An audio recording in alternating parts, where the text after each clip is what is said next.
afternoon. This is Mr. Not Advice. As always, this is for education and entertainment purposes only. Today is June 22nd, Monday, 2026. This is my end of the day update. Okay, I have quite a bit I want to go over today. Despite the fact that WTI crude keeps going lower, neither the S&P today nor bonds participated in the party. So the question is oil as a tailwind for stock prices, which it didn't really last that long, but is that over at this point? I want to get short oil, but I'm also keeping in mind that right now, the short position in oil are at record shorts already. So it's a very crowded trade. So that'll cause my adjustment for my trade size will go to 2% because of this risk right here. Looking at the overall markets, the S&P 500 and the NASDAQ were the day's biggest laggards, and small caps were notably outperformed the rest of the market. Um, Equity futures had tracked higher overnight, but once the U.S. cash markets opened, selling began, and it was focused where hyperscalers. And some of that was news driven. So one of the things that happened that why the Nasdaq was negative, previous concern that surfaced late last year is now coming back, and what's being talked about is the circular nature of AI investments and the amount of debt the largest hyperscalers are raising to fund capex. I think the bigger reason was actually because China, GLM, I think I was reading about it, a new AI. Well, it's their newer version, but it equally performed against Claude's newest offering, and it did it for like 16% of the cost. But on the benchmarks, it was as good as Claude's newest version. So I think that also hurt. And then finally today, what happened was we had two more people leave Google. I think one of them is joining Anthropic in terms of leadership and talent. Uh, and Anthropic has been attracting the top talent. So opticals today outperformed AI software and agentic AI names were hit the hardest. The Mag 7 massively underperformed the S&P 493 today. Google plunged to 2-month lows. That's because Google DeepMind data scientist and Nobel Prize winner John Jumper left to join Anthropic. And there was another one too. Interestingly, on the early open with the S&P, uh, zero DTEs were not involved. They were flat for that period of time. Going into the close, though, there was notable selling. You might be getting back to on IGV, the SAS Apocalypse 2.0, looking at some of the prices. CRM hit is down now a record 14 days in a row. Just amazing, right? This is a very interesting chart. Okay, this is looking at what's called synthetic short gamma. It is obviously at incredible levels, and for every 1% move in the market, there needs to be hedging of $9 billion. So there is a synthetic short gamma, which is outside of dealer gamma. And I found this chart very interesting. So right now, what that's saying is our rallies are going to extend as well as any downturn. I think we're going to go up, but we'll see. Looking at the VIX vol term structure, these are what the market is keying off of. Okay, over the next, let's call it 2 weeks. Okay, the following charts are courtesy of the market here. So looking at the SOX Semiconductor Index, the monthly RSI is now trading at dot-com bubble highs. Price, in terms of looking for additional upside from this point, I see technically that price has more to go, maybe another 600 points on this index, which would be about another 4%, and then maybe a little sideways action in order to come back down to this channel line. So I think there's still gas in the tank for the SOX. This is the Mag 7, and the Mag 7 index has gone absolutely nowhere. Now, I can tell you that the reason why that is because the Mag 7 are the stocks that are being sold. The Mag 7, I think is going to be a great beneficiary in stock price appreciation once there is a true sell off in AI or that trade matures. This is an area I think that the Mag 7, these are fantastic companies. And the only reason that their stock price is going down is because their stocks being sold to so people can get even more long in AI and chips, with the exception of Google, of course. Retail cash right now is just at record levels in the market. The MOVE index, bond volatility, oddly enough, bond volatility is collapsing, but I think it's because less geopolitical risk. We might be at the beginning of the American exceptionalism trade.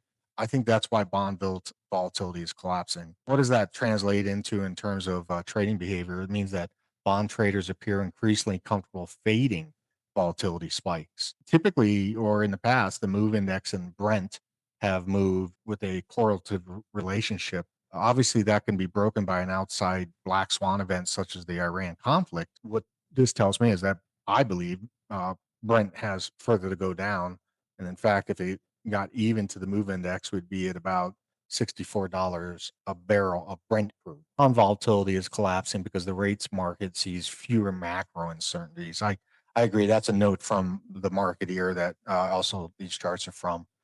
Tech volatility remains elevated because uncertainty has migrated from the economy to the AI build out itself. I would agree with that also. To me, this is going to come down, and that's also going to be the beginning, the middle, whatever, of a new bull run. This is really an interesting article. You can actually find this for free on Zero Hedge. It's called The Technical Backdrop. This is a fantastic article. I'm going to go over it really quickly, but I would suggest if you take the time, go ahead and read it. So, looking at retail cash, we have obviously May and June trading record is just breaking. However, or not however, in addition, okay, there are three events coming that are going to be stacked one on top of the other, which is going to put 2 weeks of pure mechanical bullish flows. That's why I'm pushing to get long this market. Number one, you've got 8.3 trillion of US option exposure, about 28% of all listed interest. I know I don't really pay attention to that. However, the market does. It is the largest quad witching options expiration, so that's the first piece that will be in place. Second, at the end of the second quarter, any allocation-based fund managers are now overweight equities and underweight bonds. This is showing the top 100 U.S. pension funds are now roughly 110% funded, which is the healthiest they've been since 2001. The reason that is important is that funded plans don't press their luck. They de-risk, they sell. Okay. Any weakness that the rebalancing mechanic creates is a flow story, not a fundamental one. Okay, so this is going into the end of this month. However, on July 1st, that negative flow is going to flip. There's going to be retirement contributions, target date funds, passive allocation, and systematic strategies all are going to reload at the same time. Then, of course, ETFs have already pulled in more than $1 trillion this year, which they've got to rebalance too, but then they've got to reload. Looking at the first week of July, I've been saying this since 1928, the S&P has risen 69% of the time in the first half of July, and the NASDAQ 100 has been positive in 17 out of the last 18 years. Pretty amazing. I very much want to get long the market for all these reasons and more. This morning, we did an excellent job of getting out a porch. This is the 5 minute candle. And you can see we got out on this candle before the big drop. And although I wasn't very happy with the trade, I averaged, I think, 15% for the entire trade over 2 days. That's not even a minimum return of what we look for in 3 days. So wasn't very happy, but then I have to also look at the fact that the same methodology that I use here on a 5 minute chart is what I use on a daily chart to get into trades. And yes, we do this as a group quite a lot where we top call things. We did with EOSC, we top called it.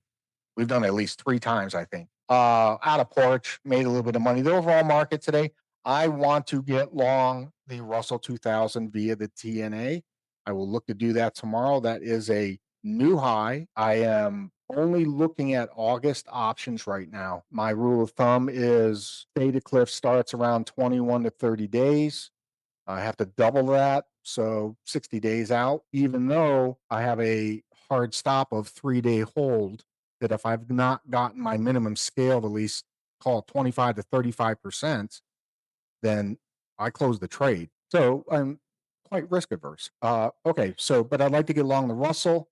EOSE today had a good day. I'm going to show you something here. This was when price was defended. This was when price was not defended, then shorts came in. But very, very, very light volume today. So it was very easy to push around. Micron again was screaming higher today, already up in the after hours. I think that's going to continue. Okay.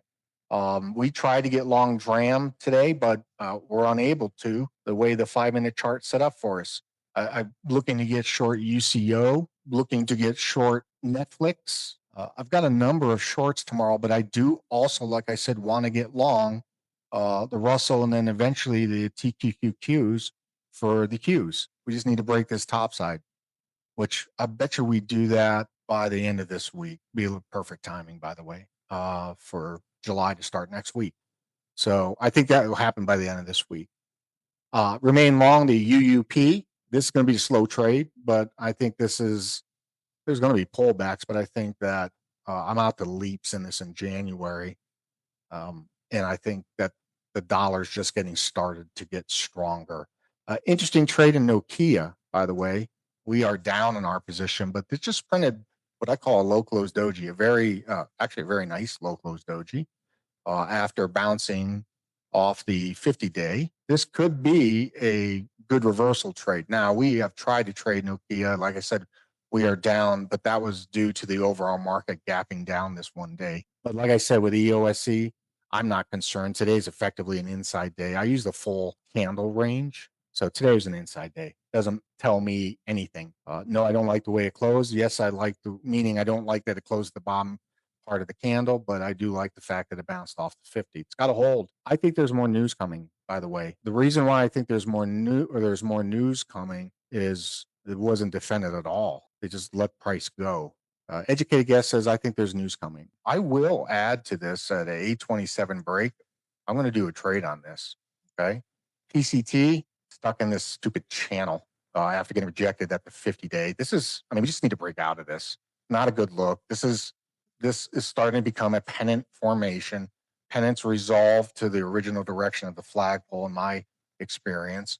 SpaceX just keeps getting smash-a-roonied. Okay, that's all I have today.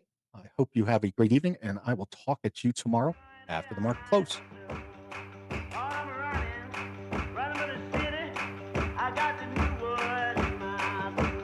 They ain't got no muscle, no hustle, no backbone. I stand alone, not tripping, just saying I'm different.